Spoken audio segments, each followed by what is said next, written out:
Like 10.0 to me feels like it's gonna demolish Legion.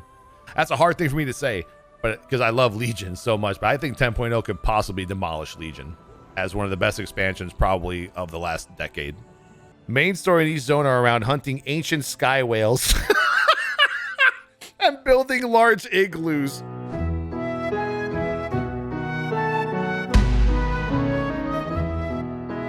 Someone made a random post called Leak Invasion of the Old World. What's that? This is just a paragraph by, once again, a one poster. I mean, and this one is so basic, too. I mean, what does this one say? This one's very basic.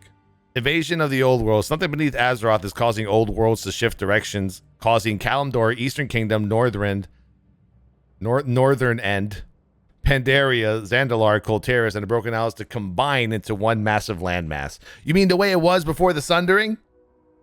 Species, factions, and elements who have never met will meet for the first time. With so much chaos in the old world, the Iron Horde and the Burning Legion make their move to invade the new Azeroth. Come on. The Burning Legion has returned. Alliance and Horde are now forced to work together, finally allowing players of each faction to play alongside each other. New raids including Burning Temple, where the High Lords of the Burning Legion conspire to destroy everything and everyone in their path. The Iron Horde is working out of Forges of Despair, creating weapons of mass destruction. A new profession is introduced known as soul fusing. Players can harvest souls from most slain creatures, rares dropping legendaries and epic essences. Soul fusing allows players to combine different souls to create our very own weapons of mass destruction. A new auction house system is also introduced called bartering, allowing players to trade easier. Let's say trade a verse gem for a haste enchant.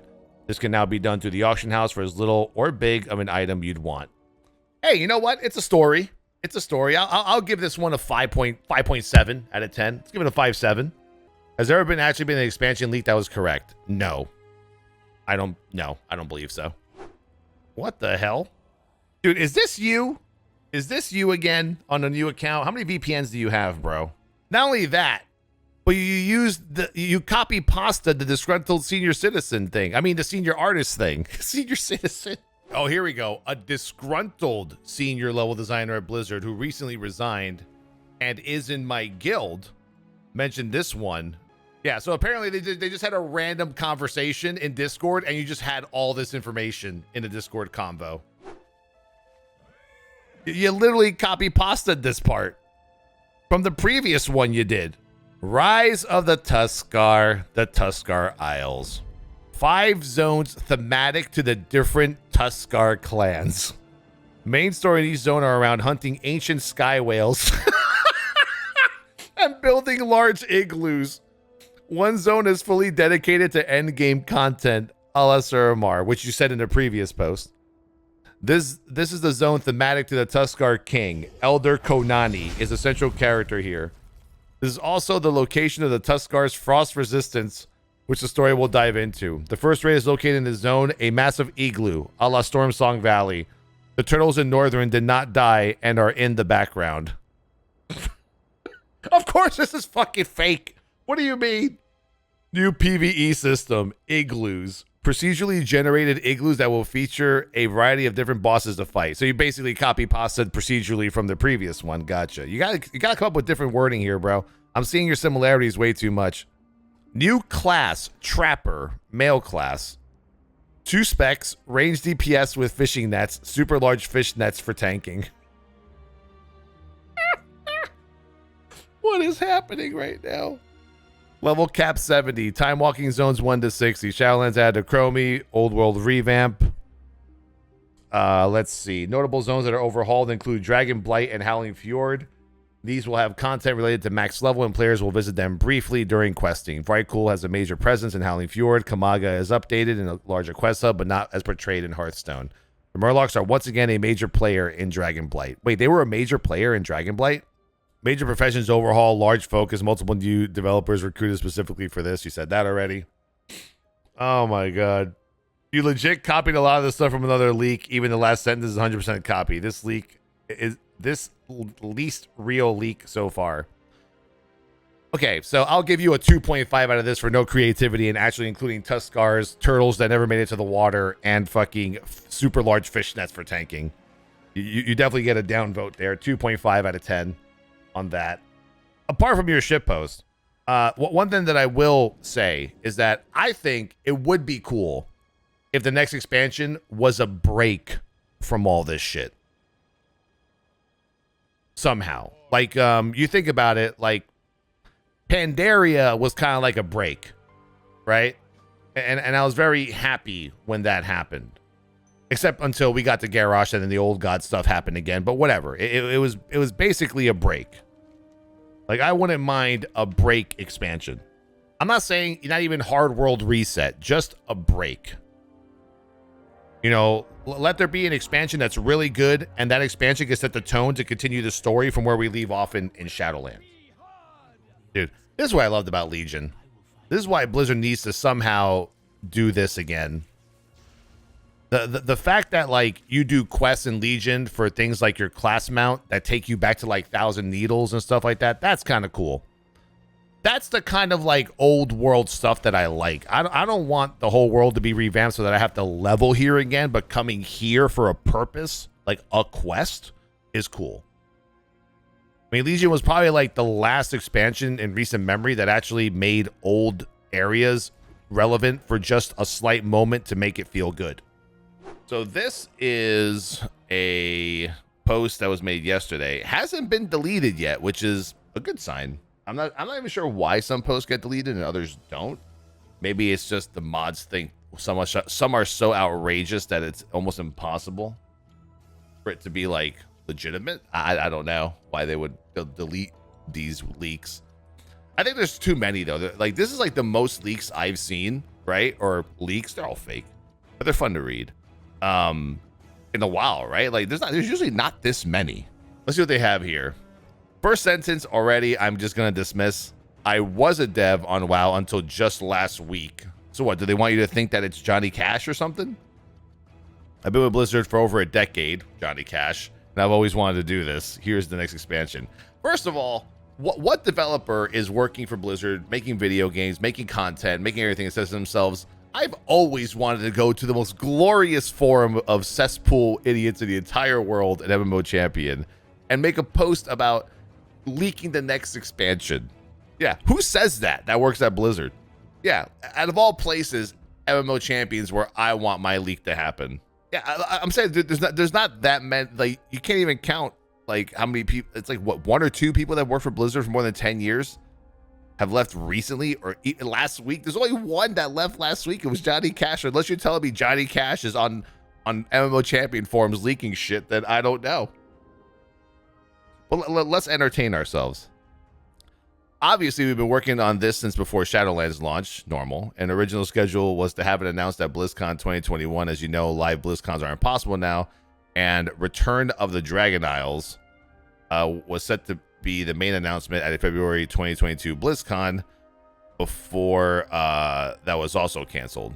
By the way, why is it called Return of the Dragon Isles? Like, I guess it just returns from wherever it was. I mean, it makes it seem like, you know, we were there already and now we're returning to it. But I guess it means that the island itself returns to Azeroth because we've never been there. Whatever. Other games that were due to be revealed are way behind, so they shelved the event. Instead, there will be a standalone reveal in March, soon after the 9/2 release. I can tell you right now, there was never an event ever in the last, like, year for Blizzard. The last event that Blizzard was going to do is with content creators to hype up an expansion was probably around Shadowlands and BC. Right before COVID hit, we were supposed to be invited. I think it was supposed to be like me, Sloot, possibly Preach, and a few other people were supposed to be like invited to the offices to go over the upcoming shit, and it never happened because COVID had slammed hard, and then everything just went fucking crazy. Shadowlands ending. At the end of the Sepulchre of the first ones, the Jailer is defeated, and the cinematic shows the heroes, with a little help from a certain Banshee, use the power of the Sepulchre that Zoval was trying to harness against him, unmaking him to his original prototype state. Sylvanas surrenders herself over to the judgment of Tyrande, who forgoes revenge and demands only one thing, that the Ranger General spends her days helping all those she wronged and putting right everything she helped destroy. Sylvanas agrees and vows to begin with Nathanos. Terrible. That would be terrible. Yeah, I don't see that. I can see the unmaking part, because now that people know there's a model of like a prototype jailer, they can now start speculating that, you know, that's what happens to him at the end. Return of the Dragon Isles. Returning is an important concept of the expansion. We return to Azeroth. We return to some abandoned cities. The Dragon Isles make their dramatic return. We also hope players will see it as a return to form after the disappointing reception of Shadowlands. I guess we found Belilar's sleeper account on the MMO Champion, by the way. New content in the Dragon Isles. Surprise! Yeah! Zoval failed in his attempts to use the power of Azeroth's soul to unmake the cycle of life and death, but he caused enough damage to rouse an ancient force. The slumbering Dragon Isles have awoken. How and why exactly the Isles have magically reappeared between Zandalar and the Maelstrom is explained in the leveling story, but the Isles themselves have been separate and untouched for thousands of years. As such, they are like a WoW version of the Galapagos Islands, a place where evolution took its own course, filled the incredible and exotic beasts. The giant cat mount on the store is one of the new creatures you'll see, as well as the huge tortoises. Birds of Paradise, a new race of humanoids that are inspired by giant marine iguanas, who are feeding what they think is an old god in one of the old temples in their zone. One zone is full of penguins, and of course the dragons. Penguins, dragons, iguanas, I'm already excited. These dragons come in different colors, but don't belong to any of the dragon flights. They are ancient and see themselves as superior to any other life on the planet. They refuse to lower themselves to taking humanoid forms and look down on Rathian and the other dragons that do. Whereas some are able to be won over and become allies. The blood dragons of the Shattered Peaks. The max level zone believe Azeroth can only be saved with themselves in charge. They plan to birth the World Soul, which they call Mother. They are the main enemies in the first part of the expansion. These are new dragon models, really detailed and gnarled looking, and some are absolutely massive. So the dragons look at Azeroth and go, Mama. Oh, you know what? Maybe Azeroth is a dragon. Azeroth as a character described sort of like Lilu from Fifth Element, a supreme being but with the mind of a child. So basically we have like infant dragon Azeroth. How to train your dragon baby Azeroth. Oh, here we go. Features. Return to Tedrasil and the Undercity. This is the big feature of the expansion. Player housing. Oh, no. Players help to rebuild and repopulate the two cities in a system that is comparable to player housing in ESO, i.e. there are set plots that are phased for each player. The first location is given free as part of the questing, and other, more impressive and meaningful locations can be unlocked with special achievements tied to raiding, Mythic Plus, PvP, etc.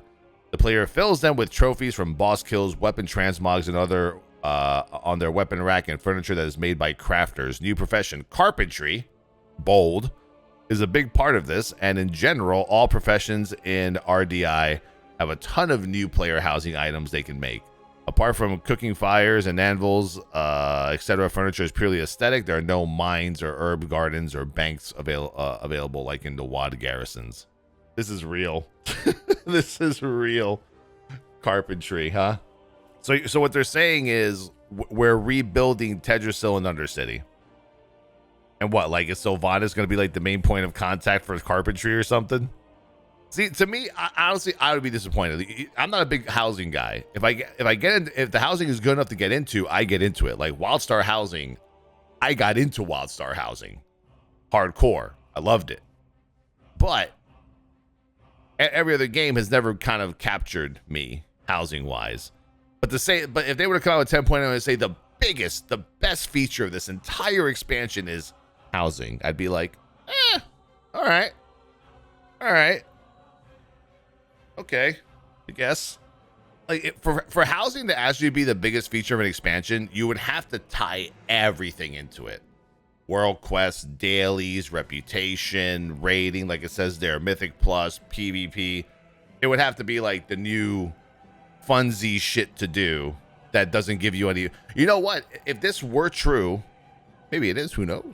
Then Maybe this is how they get rid of borrowed power. They put in a system like carpentry and housing to keep you occupied and keep you playing from all the content in the game, but it gives you like no power whatsoever.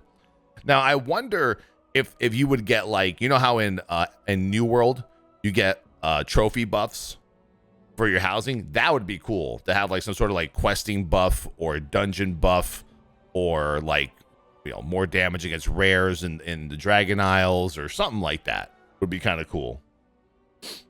I never got the hype around player housing. Yeah, me neither, but if they do it right, I'd probably, you know, buy into it. Okay, here we go. As the expansion goes on, so the two cities are rebuilt. The new designs and assets look amazing. The idea is that in subsequent expansions and maybe later in RDI, other locations can be made available as and when currently penciled in as Borealis, Zarlor, and Grizzly Hills. You had to put Grizzly Hills in there for this fucking hype, didn't you? This leak. Lots of zones are being updated in the old world with assets that are being made for player housing. So trees and buildings in places like Elwyn Forest, Westfall, Ashenvale, Eastern Plaguelands will find themselves what we are calling it internally soft updated. New race and class, Dark Rangers. Ugh. Horde Dark Rangers are red-eyed elves you know and love. Alliance get the Forsaken Night Elves that were raised at Darkshore. Two new specs ranged in melee based on high mobility and simple fast rotations. The real twist is that each spec has different abilities available to use depending on whether they have leather or mail armor equipped. With Undercity being repopulated and rebuilt, the Forsaken have lots of secondary story focus in RDI, and Undead Night Elf Rangers being welcomed back to Tedrasil is a big plot point that mirrors Tyranda's merciful actions towards Sylvanas. I really hope it's not Dark Rangers. New raid, the Shattered Peaks. Stunning locations built around the jagged mountains of the Blood Dragon zone. Blood dragons are huge and hate mortals, but they also love gold. I love gold. And have huge fiery refineries. There may just be a creeping fell influence hiding under the surface. There are two. One fight sees the sky filled with hundreds of dragons. The final boss fight of the raid is High Prophet Zubika, the ancient ruler of the Isles, which sets up the more cosmic 10.1. Yay, cosmic. Cosmic. Smog. It's smog. Time walking. All time walking dungeons and raids there are lots more being made available are permanently open and scaled to level 50.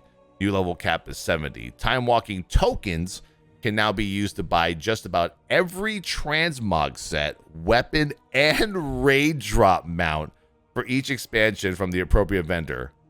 Yo, imagine you just spent 4,000 attempts, 9 years farming Invincible, and then like on the first week of this expansion, you just buy it.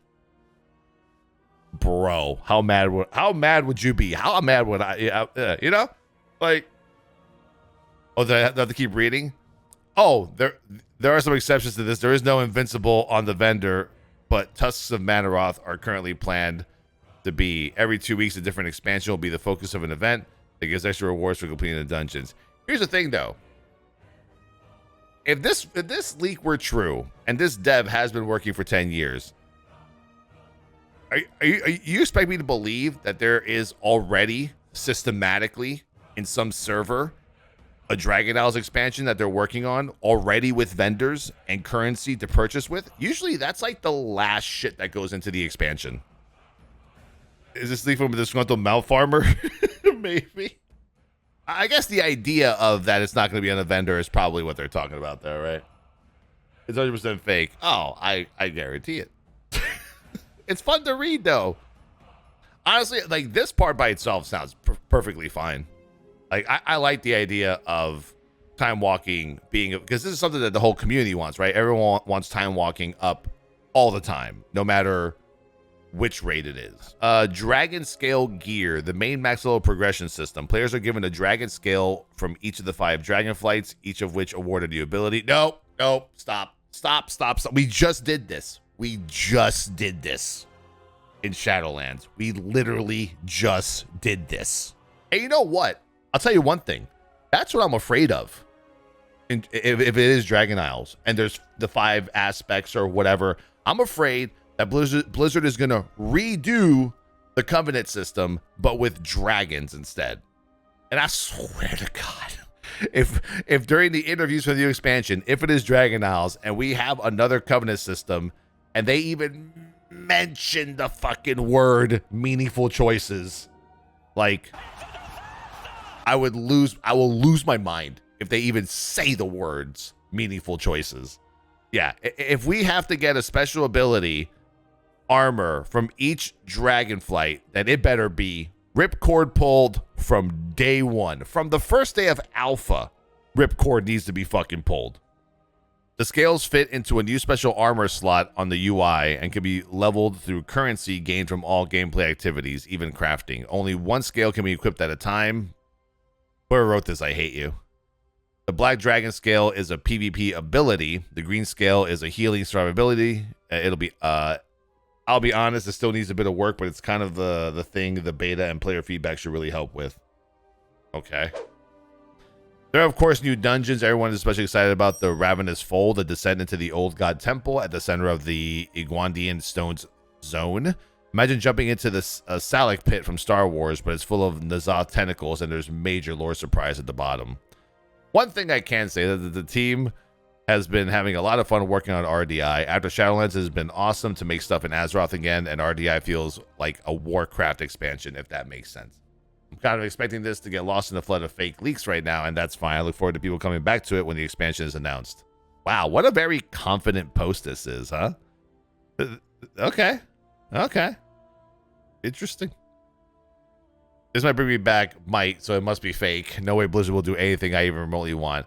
Okay, so this right here definitely beats out the Rise of the Aspects post. If this was the expansion, let's say this guy's right, because he's not, but you know, all of a sudden a 10-year Blizzard dev who just quit last week just spilled the beans. To know all of this information and all of this detail, you gotta be somebody who's important that just left, right? And once again, the only person who left in the last week is literally Johnny Cash, and he was with Blizzard for over 10 years. Unless Johnny Cash is out here just spilling the beans because he hates Blizzard now, would be probably not even remotely a thought. I still don't like this bullshit about the jailer. We unmake him and shit. Like, 1 out of 10, most plausible part is the new grind system. For real. You know what they say when something is too good to be true? Coming from Blizzard hater, looks really curious. Surely the way they will implement it, if it's true, will be usual, though. Your energy comes off trying too hard. Fake. It does seem a little too try hard, especially at the end where they say come back to this post later. Dude, Blizz, leak, and also ignore my NDA. Yeah, right? This one's a fair so far. 4 out of 10. Hate grinding. Oh my god. What is this whole grinding thing lately? It's actually triggering me. I'm playing an MMORPG. I hate grinding. Stop it. What the fuck is going on lately?